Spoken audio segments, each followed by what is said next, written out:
Hey guys, welcome back to the channel. So as you just saw, I just finished running this big batch of V-Groove Knotty Pine here, and I figured it'd take a couple minutes and we'd talk about the Moulder. I've had it about a year now, so why don't we do a 1-year review on it. So if you're watching this video, it's probably for one of two reasons. One, you watch all the videos and I appreciate it. Or two, you probably stumbled upon this and are interested in one of these machines. If you're the latter, definitely going to recommend you subscribe and look back through the channel. I got a bunch of information about these Woodmizer Moulders, tips and tricks and all that stuff. If you're watching because you're interested in buying one of these, it's going to be well worth your while to check out some of the past videos. But anyway, if you have been watching all my videos and following along, you know I bought this about a year ago. Maybe not quite, but we're getting close enough to do a 1-year review. And I have put thousands and thousands and thousands of feet through this. Yeah, you've seen a lot of that on the channel too. So definitely enough that I can form an opinion on it. If you remember, I had a Logosol PH260 Moulder before this. And that is the equivalent of the Woodmizer MP360 Moulder. So that is the little brother to this 360. So that's what I had run for like 15 years before I bought this thing. And last year I finally pulled the trigger and upgraded. And we've talked in past videos some pros and cons to both of the machines and compared them side by side and did all that. But I just want to give you my thoughts after running this for a year. Would I buy it again? Some things to look for, pros, cons, stuff like that. So let's start at the front of the machine. Basically, two of the major reasons I upgraded over my 260 size machine for this were these two features right in the front. And that is the fact that I can adjust my bottom cutter head cutting depth on the fly with this handle here, and I can adjust my side cutter head cutting depth on the fly with this handle here. So the big difference between these machines and the 260 size machines, the 260 uses a plate system. You add and remove plates to change how much your bottom cutter head will take off. It was always my least favorite thing about that machine. It's so difficult to do, just to get in there and change those plates. And once you have the machine set up to run a profile, it's almost impossible. So you basically have to get your setup perfect the first time, which just is not fun. It takes a lot of practice.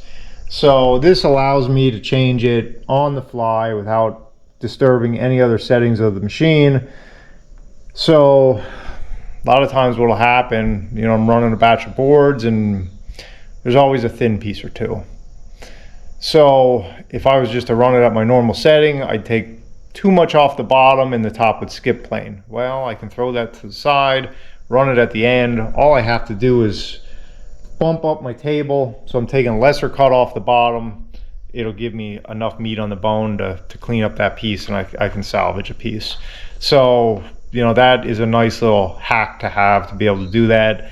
Same way when you're setting up here with your side cutter, you know, you can just balance it out better. Say, you know, oh, I'm taking too much of a cut on this side, I want to balance it out, give more of the cut to this side. Well, just bump that fence and you can make an on-the-fly adjustment. So that is really nice.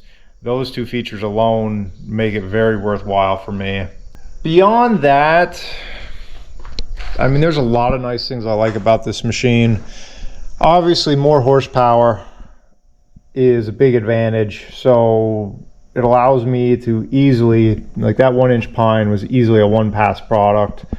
You know, I rip my blanks and I run them through here from rough board to done in 1 pass. And my hardwoods I still pre-plane. I just think I get a better job, better finish, better quality product that way, which I've always done and I'll probably continue to do. Even though this machine could probably take it in 1 pass, I like to pre-plane it. It just seems to give me a better job. So This thing eats softwood. I've said that in past videos. These are originally Swedish design machines, and they really excel at softwood. So I would feed this thing pine all day. You can see my feed rolls are a little gummed up here. It's just nature of the beast from running pine. Probably should have cleaned it up a little bit for you guys, but I literally just stopped running. Everything's still warm, and this is what it looks like. I mean, this is the nature of machines like this. You always have dead spots where the dust collection doesn't really pull from, where the sawdust accumulates. Not a big deal. Another thing I like, I mean, basically everything's a little bit heavier duty on this machine, but this pressure roll on this side is much beefier, much stiffer.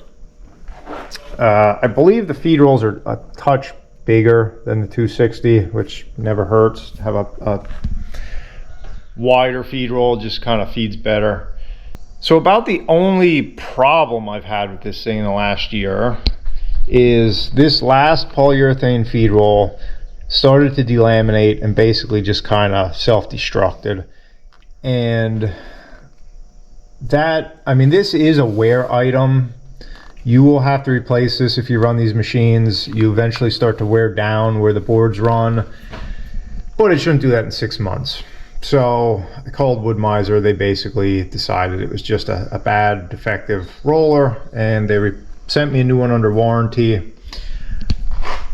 I actually made a video, a step-by-step video on replacing that, because I figured, you know, that's something people will probably want. It's not the most complicated job in the world, but there's definitely some steps to it, and the manual isn't very good at explaining this kind of stuff. So I made a step-by-step video on how to do that, and well, I deleted it accidentally before I ever got to publish it, so that's lost forever. Next time I'll do it again, but hopefully it's quite a while before I have to do that job. So overall, I basically didn't get any surprises from this machine because I've been running this style molder for so long that I basically knew exactly what I was getting into. The setup and all that stuff I was very familiar with, so I jumped right in with both feet and had this thing up and running right away. If you've never run anything like this before, there's definitely a learning curve. Can be a pretty steep, frustrating learning curve at times till you figure out how to set everything, how to get everything working in relationship to each other. As long as I've been doing it, it is pretty much an everyday thing for me.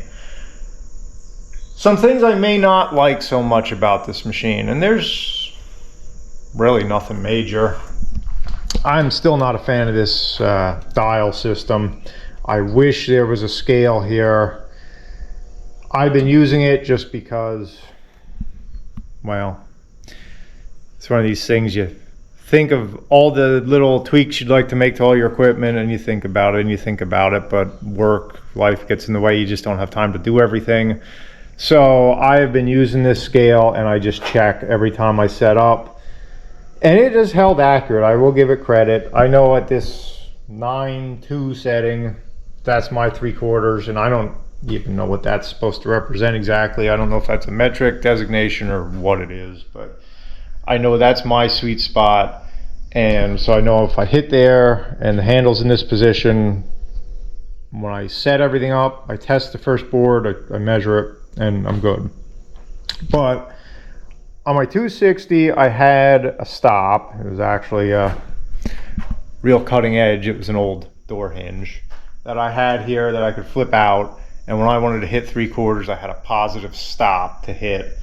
And I will probably do that to this machine. I just haven't gotten to it yet. But as long as you check every time, and I always do when I run a test board, I always check. But I just, maybe it's just me, I just like having a visual thing there that I know this hasn't gotten bumped or uncalibrated or something. So that would be a nice change I'd make. This dial here I don't use at all. I never really figured out how you could make that stuff work out, because this you can adjust, which kind of seems to defeat the point. So I just always set up with a test piece. So I guess maybe for somebody, for some application that would help, but for me, I just don't even use it. There is one change I would make to this machine, and I'm thinking of this after the fact. I'm cutting back in the middle of this video. But if I was going to change one thing about this machine, I would put a reversing switch on the feed. Because there's a lot of times where something will get jammed up or a knot will blow out or something will happen that it jams, and it would be so nice to have a reversing switch and be able to pull that board back out. Like my Northfield planer here has a reverse if you get a board jammed up. Most big planers do. It's one thing, Woodmizer, if you're listening to this, put some kind of reversing switch on the feed. That would make it perfect. There's just been so many times where I wish I would have had that. But that's really the only change I would make off the top of my head. Other than that, last week I had a problem with the dust collection. The bottom dust collection port did block up on me. That's not a machine fault. I mean, that just happens. Sometimes, you get a stick or, splinter in there that bridges across the hose and chips start backing up. And it's the first time it's happened on this machine. You're gonna have that. You run enough wood through and eventually something like that's gonna happen. So I can't blame the machine. I will say that was not the most fun thing to clean out, to get up underneath there. You're probably not gonna even be able to see it, but up there's a port you have to undo, and then you can kind of get your hand in and unclog it. So that's just the nature of these machines. You're always going to have something, and not everything can be readily accessible. So I have had no other issues. I can say productivity wise, this thing just eats wood. Basically, if I'm working by myself, it can easily work as fast as I can feed it till I take a board off and come back and get another board. It could run faster than I want to run. If I have a second set of hands, we can really crank it out.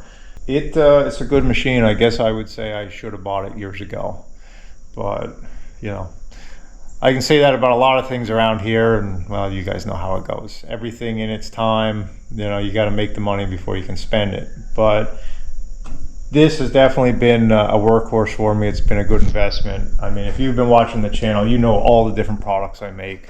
Paneling, flooring, molding, you name it. All kinds of stuff goes through here. So this has definitely paid off for me, and I wouldn't hesitate recommending it to anybody. So those are my thoughts on it. Woodmizer MP360. Good machine. Woodmizer service, parts, quality, excellent. So if you guys have any questions or anything I left out that you're interested in, any feedback for me, let me know. Otherwise, I got a giant stack of pine I got to cut and package, so I got to get back to work. Thanks for watching. Catch you next time.